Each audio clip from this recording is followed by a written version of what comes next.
On va commencer tout de suite avec la première partie de cette émission qui s'appelle T'es qui toi ?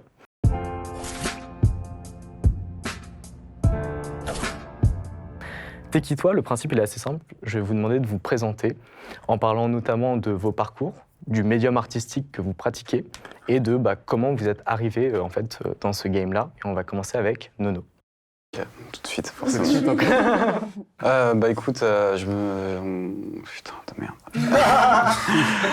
J'ai commencé, je me suis lancé dans la créa. Déjà, il faut savoir, j'ai un père qui est photographe et une mère qui est DA depuis toute leur vie. Donc j'ai toujours baigné un peu dans ce côté créa, digital, photo, peu importe ce que tu veux. Et après le bac, je savais pas trop quoi faire. J'étais censé faire maths info. Il se trouve que ça n'a pas marché, j'étais à la fac, c'était pas mes vœux, je me faisais chier, j'étais disco au bout de 3 mois, dépression, tout ça. Pas tu kiffes pas.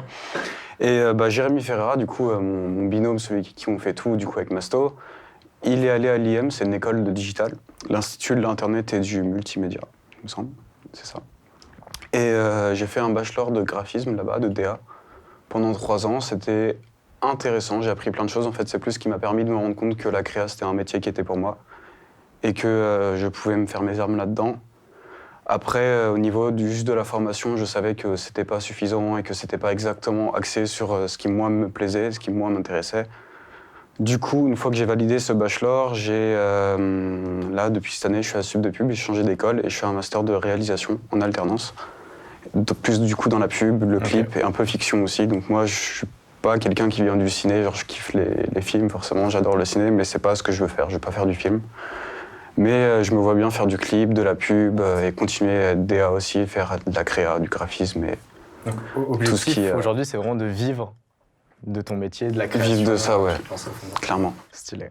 Et ça va l'indépendance, là, ça démarre ? Écoute, j'étais censé l'année prochaine faire une 2e année de master et il y a quelques jours, j'ai pris la décision de peut-être d'arrêter mes études là, dès cette année, enfin dès la fin de cette année, quoi. J'aurais quand même mon master 1 et en fait, c'est un peu ça qui a motivé ma décision de ne pas forcément continuer les 2 années. M2, ouais.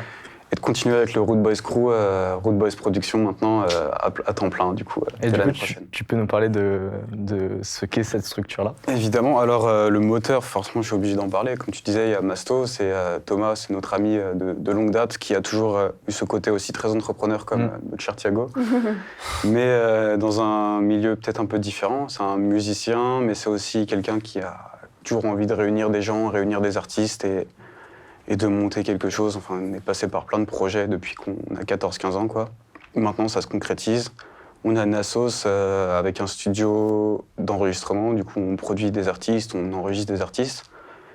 Et derrière, l'idée, c'est que vu que Jérémy et moi, on est plus développés en créa, de faire vraiment une sorte de boîte axée studio enregistrement et studio créa. Et du coup, ouais, pour l'instant, on est 3, on va dire, au cœur du projet. Mais après, derrière, il y a Nathan, notre incroyable compositeur, beatmaker, il y a Roman, il y a Zam, il y a tout le monde, il y a tous les acteurs de ce projet. Et je pense qu'il y a du potentiel. Et je pense que la connexion avec Social Fluid est très intéressante dans les prochaines années.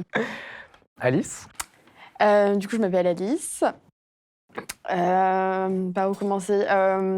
Moi, à ton contraire, j'ai des parents qui ont fait des études très scientifiques dans la médecine et tout, donc j'ai pas forcément été sensibilisée à me dire que peut-être je pouvais faire de mon métier des choses créatives, même si c'est des gens qui m'ont emmené beaucoup au ciné, beaucoup dans les musées, qui m'ont fait voyager et tout. Et puis petite, j'ai toujours aimé genre les activités manuelles, je faisais du théâtre et je faisais de la danse. Comme plein de petites filles, je pense c'est un peu c'est assez souvent les petites filles qui font de la danse, donc j'ai fait ça. Et puis ensuite, ce qui m'a un peu plus renforcée dans l'idée que je voulais vraiment faire de la danse plus fort, c'était parce que, au collège, j'avais une espèce de classe, un peu classe sportive, là, et donc on pouvait faire de la danse. Sauf qu'après, ça s'est arrêté, machin, et du coup, je cherchais vraiment à faire de la danse davantage. Et du coup, je suis allée au conservatoire, parce que je viens de Nantes, je suis allée au conservatoire à Nantes, dans les ateliers de jazz, donc c'était hors cycle. C'est important de le préciser parce que c'est pas exactement les mêmes choses. Où là, j'ai rencontré 2 super personnes, dont une qui s'appelle Myriam Moret, qui est quelqu'un qui m'a beaucoup aidée, qui a vraiment cru en moi. Et du coup, ensuite, pendant mes années de lycée, je me suis beaucoup formée dans son école à Nantes, qui s'appelle le Studio de la danse. Ah, du coup, à côté des cours, en plus. Ouais, en mode, c'était. extrascolaire. Alors, je prenais juste des cours. C'était pas. J'avais pas de contrat de formation ou quoi. Je prenais juste beaucoup de cours. Ok. Donc là, j'ai rencontré toute l'équipe pédagogique qui m'a beaucoup aidée. Et puis ensuite, après le bac, donc je fais un bac L. Et ensuite. Le seul qui vaille. Exactement. Et ensuite, après le bac, je savais pas trop quoi faire. J'avais un peu deal avec mes parents de genre. J'essayais de faire une licence. Alors, j'avais fait quoi? Je m'étais inscrite en lettres, je crois. Pour faire semblant. Voilà. Et puis, je fais la formation studio, qui était une formation qui préparait à passer un examen. Donc, j'ai fait cette formation pendant 2 ans.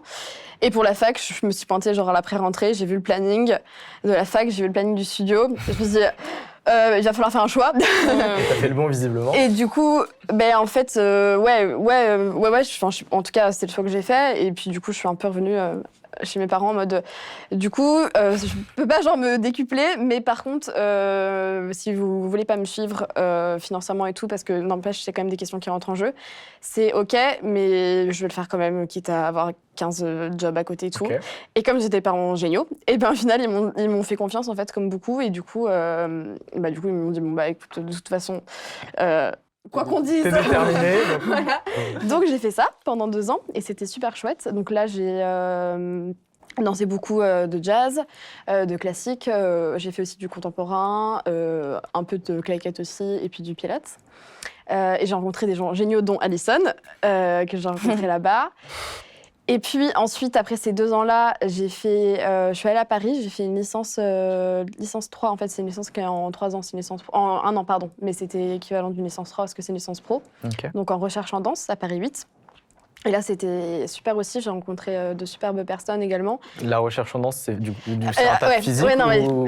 en fait, il y avait de la pratique, mais il y avait surtout beaucoup de théorie. Et en Ok. fait, moi, après 2 ans très intensifs au niveau pratique, j'avais vraiment besoin d'intellectualiser davantage et d'avoir vachement d'apports théoriques sur ce qui existait, ce qui avait été réfléchi ou pas, parce que j'avais besoin de donner du sens comme ça à ma pratique. Et j'étais un peu dans un moment où je savais pas quoi faire, en fait. Puis c'était un peu l'année du Covid aussi, donc c'était un peu safe d'aller à la fac, même si c'était pas forcément super marrant les cours en distanciel, mais en tout cas, j'avais une garantie d'avoir des cours qui tiennent. Et du coup, là, c'était vraiment génial parce que j'ai découvert un champ de recherche en danse que je ne connaissais pas. Et moi qui aime quand même vachement lire, m'intéresser, etc., j'ai vraiment trouvé mon compte. Et ouais, c'était super intéressant parce que c'est des approches de danse moi en tout cas, que je connaissais pas trop, donc avec différentes techniques d'analyse, les méthodes somatiques, etc. Avec différents prismes, que ça soit aussi différents types de danse. Et aussi avec tout un domaine un peu philo, anthropologie, histoire de la danse, tout ça, un peu anat et tout. Donc c'était cool. super chouette, ouais, c'était vraiment génial. Et puis là, cette année, du coup, ce que je fais, c'est que je suis dans une école de danse à Paris où je prends plein de cours, qui est une école qui forme un peu à être interprète. Ok. Et puis, je suis aussi au Centre chorégraphique national supérieur de musique et danse de Paris, le CNSM. Oui, c'est stylé. Et à chaque fois, je le dis un peu comme ça parce que j'ai peur que ça fasse genre je me la pète, mais, Non, mais c'est bravo, bon, voilà. au contraire, faut être fier. Et donc là, je fais de la notation du mouvement là-bas. Je suis pas en cycle danse, donc encore une fois, je précise parce que c'est pas les mêmes choses. Je fais de la notation du mouvement là-bas. Du coup, voilà, je suis en première année de premier cycle. Et pareil, des gens géniaux aussi, une super équipe pédagogique et hyper intéressant. Puis on a plein de cours aussi de AFCMD, en gros, c'est l'analyse fonctionnelle du corps dans le mouvement dansé, que je faisais aussi un peu à la fac. Il y a quand même masse de notions scientifiques dans tout ce que tu fais. Dans la mesure où on peut peut-être dire que, grosso modo, il y a les sciences dures et les sciences humaines, et dans les sciences humaines, il y a les champs artistiques et culturels, et la danse, comme c'est un art qui se veut sportif, selon moi, et non pas l'inverse, du coup, forcément, ça a sa place, il y a des domaines de recherche, il y a de la recherche comme il y a de la recherche en bio, comme il y a de la recherche en cinéma, enfin voilà. Et du coup, là, j'ai aussi de la formation musicale, j'ai l'histoire des notations, tout ça. Excellent. Donc, je fais ça cette année, et on en reparlera, mais après, j'ai plein de projets.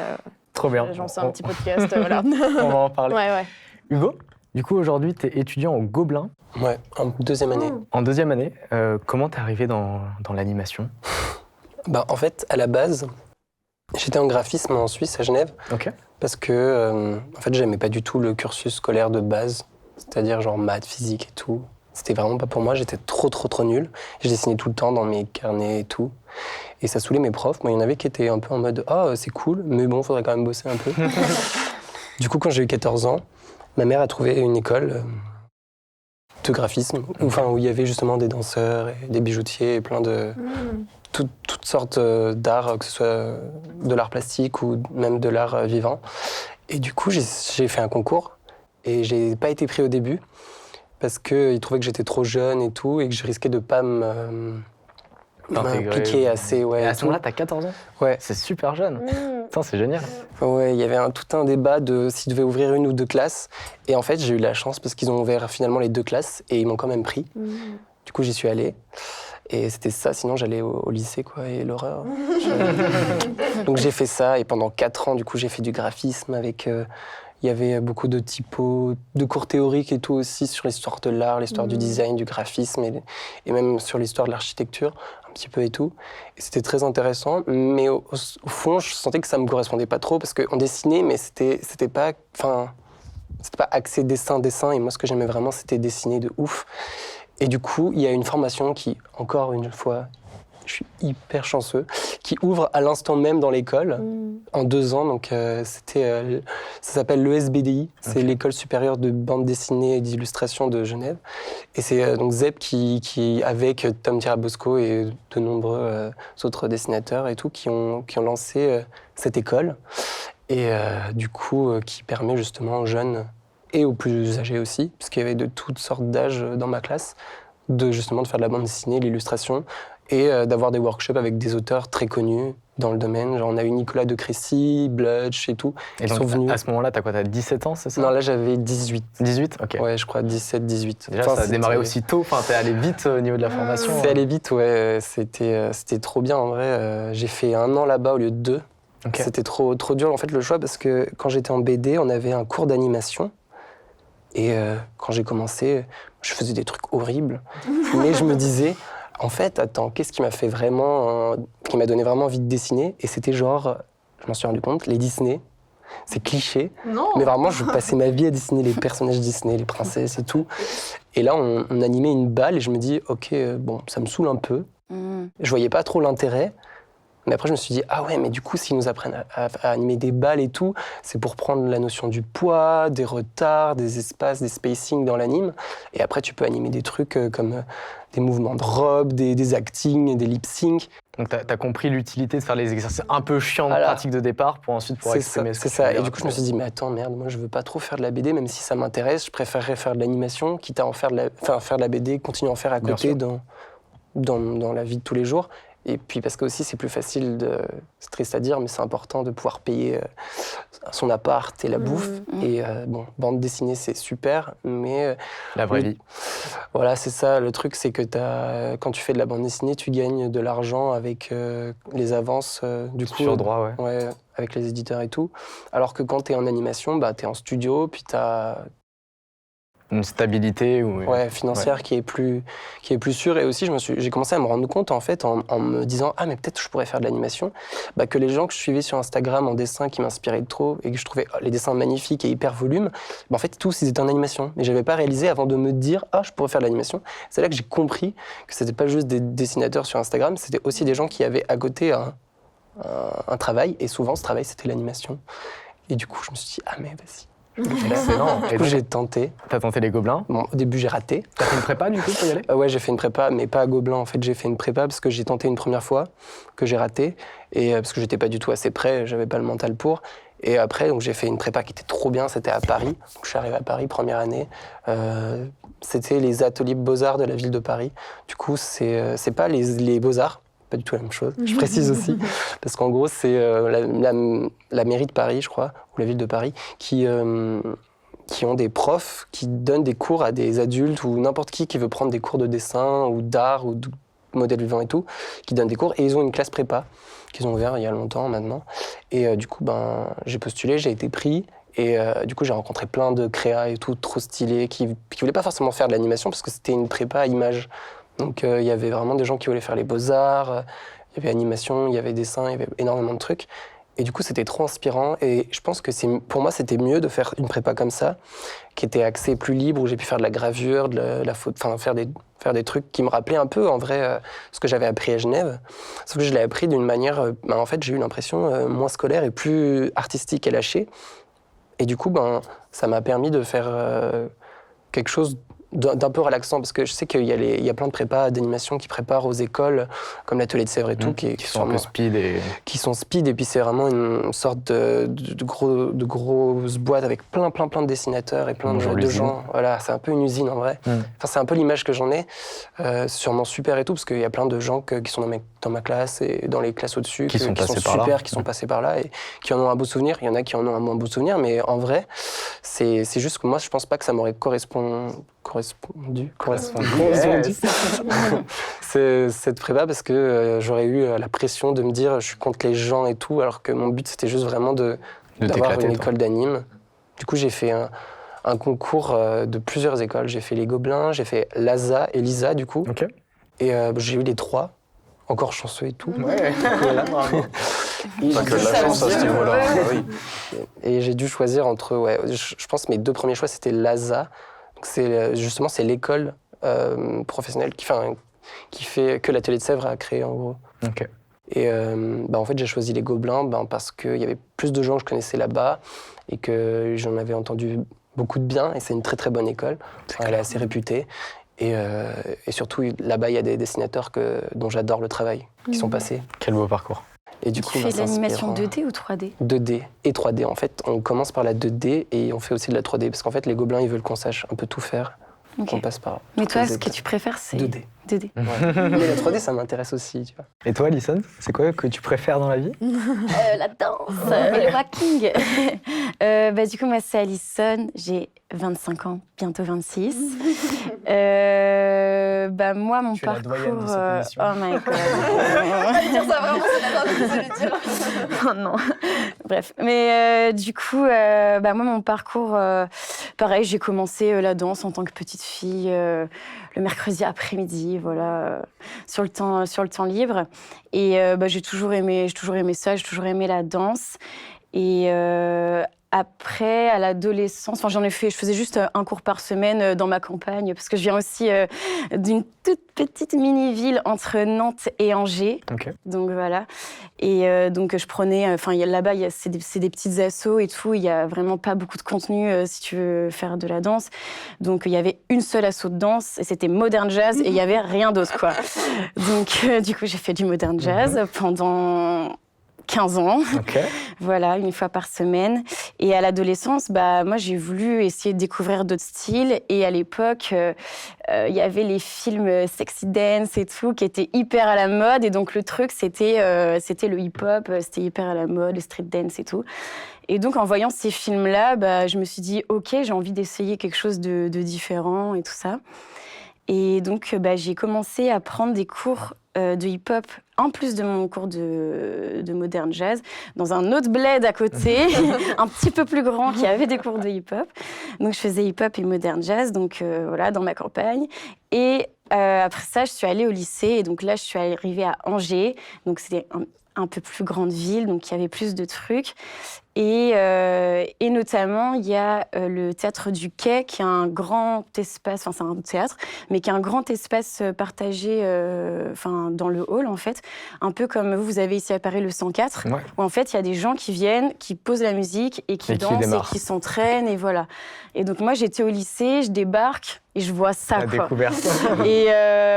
Et donc au début, j'étais hyper timide. J'avais très envie d'aller danser avec eux, mais en fait, j'avais hyper peur. Et puis, franchement, j'étais hyper stressée à l'idée d'aller danser avec eux. Donc en fait, je venais, je regardais, je repartais. Je venais, je regardais, je repartais, et je faisais ça toutes les semaines, quoi. Pendant des mois, j'ai pas dansé, j'ai juste regardé. Et t'as appris d'une certaine manière. Voilà, ouais. Et au fur et à mesure, je sais pas, j'ai commencé un peu à discuter les gens parce qu'ils me voyaient, que je rôdais par là et tout. Puis un jour, ils m'ont invitée à venir danser avec eux. Et puis j'ai commencé à y aller, mais j'étais hyper, je dansais vite fait, je faisais hop, et après j'arrête. Et après c'est bon, après je redansais pas pendant 2 heures, quoi. Mais voilà, donc à ce moment-là, en fait, je faisais pas du tout encore de walking, je faisais vraiment vite fait ce que je savais faire, quoi. Donc vraiment, voilà, pas un truc de ouf, quoi. Et un jour, donc je viens au training, comme d'habitude, et je vois une fille qui est là, qui n'était pas là avant, une japonaise qui s'appelait Mei. Et en fait, je la vois danser. Et là, elle fait des trucs de ouf, funky et tout, machin. Et je la vois danser, elle est hyper belle, elle est hyper élégante et tout. Et genre là, je suis hyper impressionnée par ce qu'elle fait parce que j'avais encore jamais vu ça avant.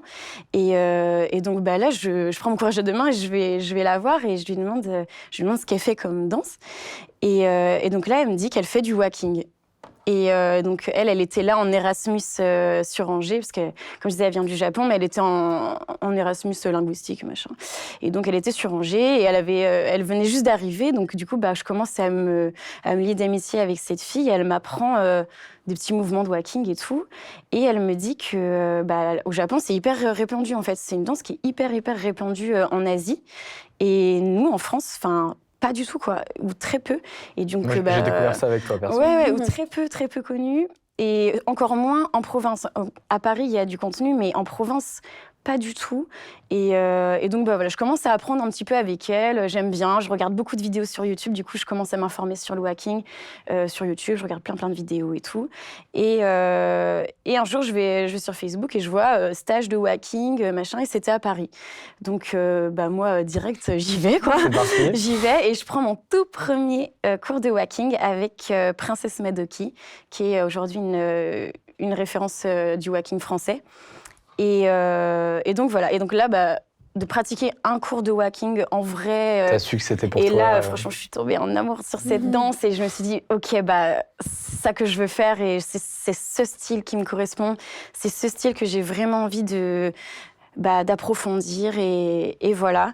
Donc là, dans ma tête, je me dis, je vais être danseuse, quoi. Je veux vraiment faire ça toute ma vie et je veux vraiment faire mon métier, je veux être danseuse. Et donc voilà, comme vous, j'ai eu un parcours universitaire un peu bancal. Parce que du coup, il y a eu j'ai fait mon bac, elle aussi, du coup. Et après, fallait choisir sur APB qu'est-ce que tu voulais faire. Et moi, je disais à mes parents que j'avais envie de faire une école de danse. Mais pareil, je viens d'une famille qui n'est pas hyper axée sur les arts et tout. Et mon père, il m'a dit non, tu vas aller à la fac. Du coup, je suis allée à la fac, mais j'avais quand même envie de faire un truc qui m'intéressait. Donc, je suis venue ici en région parisienne pour faire une fac d'art numérique. Rien à voir. Mais la moins pire des facs. Voilà, c'est ça. Donc, fac d'art numérique. Mais pareil, j'ai fait 6 mois. Et après, j'ai vite fait abandonner. Mais par contre, comme j'étais à Paris, j'en ai profité pour aller prendre tous les cours de walking. Tout ce que je pouvais, en fait, c'est prendre plein de cours de danse ici à Paris. Donc, voilà. Et donc, je me suis retrouvée, pareil, défaillante scolairement. J'avais plus de thunes. Voilà, quoi. Bref, donc du coup, je suis revenue dans la région et du coup, j'ai dit à mes parents, je vais faire une école de danse et pareil, s'il faut que je me donne tous les moyens pour le faire, je le ferai et voilà. Donc au final, j'ai pu intégrer le studio de la danse où j'ai rencontré Alice, donc à Nantes. Et là, j'ai fait 4 ans de formation et du coup, c'était beaucoup plus académique. Donc là, j'ai vraiment perdu mon lien avec le walking à ce moment-là parce que c'était classique jazz contemporain pilates. Mais au moins, tu avais vraiment la méthode. Voilà, c'est ça. C'était vraiment, pour moi, ce qui était important, c'était vraiment de me dire que je travaille sur mon corps et je fais de la danse tous les jours. Et enfin, voilà, pour moi, c'était une porte d'entrée pour devenir professionnelle, sachant que moi, je ne savais pas exactement encore vraiment... quelles étaient les façons de se professionnaliser d'être danseuse, quoi. Je savais pas du tout. Et voilà, aujourd'hui, alors toujours, alors là, franchement, il y a tellement de façons différentes. Mais voilà, du coup, en gros, j'ai fait cette formation pendant 4 ans, mais en n'oubliant jamais le walking, c'est-à-dire que vraiment tous les mois, j'allais pour prendre des workshops, je faisais des allers-retours entre Paris et Nantes, j'allais voir des battles, je faisais beaucoup les allers-retours comme ça. Et voilà, et après il y a eu le Covid. J'ai rien fait pendant 1 an. Mais dans mon malheur, j'ai eu de la chance parce que du coup, le collectif Madame Paris, c'est un collectif de walking français avec, comme je disais, Princesse Madoki, Mouniana Sangar et Sonia, je vais écorcher son nom de famille, mais voilà, Sonia, pardon. Et donc toutes les 3, elles ont fondé le collectif Madame Paris. Et du coup, Josepha et Mounia ont créé toutes les 2 une formation de walking qui est vraiment toute naissante là, qui a commencé en 2021, au printemps 2021. Et en fait, elles ont commencé cette formation en se disant qu'elles voulaient avoir seulement 10 personnes pour pouvoir vraiment faire un travail intensif, personnalisé, voilà, avec des gens qui sont assez impliqués dans la communauté. T'en as fait partie du coup. Et voilà, et du coup, j'ai fait partie de cette formation. J'ai vraiment eu beaucoup de chance. Et c'est juste incroyable parce que c'est la toute première formation de walking en France. Donc, je me suis dit, c'est ouf de faire partie de la première... Bravo. De la première... promotion. La première promo. Énervé. Ouais, c'était trop bien. Et donc voilà, j'ai rencontré d'autres gens. Ça m'a permis d'être beaucoup plus proche de la communauté de walkers parisiens. Et j'ai commencé à faire mes premiers battles de walking grâce à ça, parce qu'avant, j'avais tellement la trouille. Mais vraiment, Stylé. je venais voir les battles, mais Mais tu participais pas. Non, jamais, parce que j'avais trop peur. Et puis, en fait, j'étais tellement admirative des danseurs et des danseuses que voilà. Donc du coup, là, j'ai commencé à faire des battles parce que cette formation m'a aidée à avoir plus de technique, plus de confiance en moi et aussi acquérir une légitimité. Et donc voilà, donc là, j'en suis là. Donc je veux toujours persévérer sur cette danse-là, ça va pas changer. Et j'aimerais aussi amener le walking sur scène et voilà, être plutôt danseuse-interprète. Pour l'instant, c'est ce que je vise pour plus tard. Mais voilà, et puis aussi développer le walking en France, dans ma région en tout cas. Ouais. Voilà, parce que à Paris là, c'est bon, il y a du monde, mais mais voilà, j'aimerais vraiment l'amener dans ma région, sur Nantes, Angers. Voilà, c'est vraiment ma petite mission perso. Voilà. Merci pour la découverte de tous vos profils. Vous êtes vraiment tous très différents, mais en vrai, il y a des accointances, surtout sur la partie fac, j'ai l'impression. Ouais. C'est un point commun que tout le monde partage.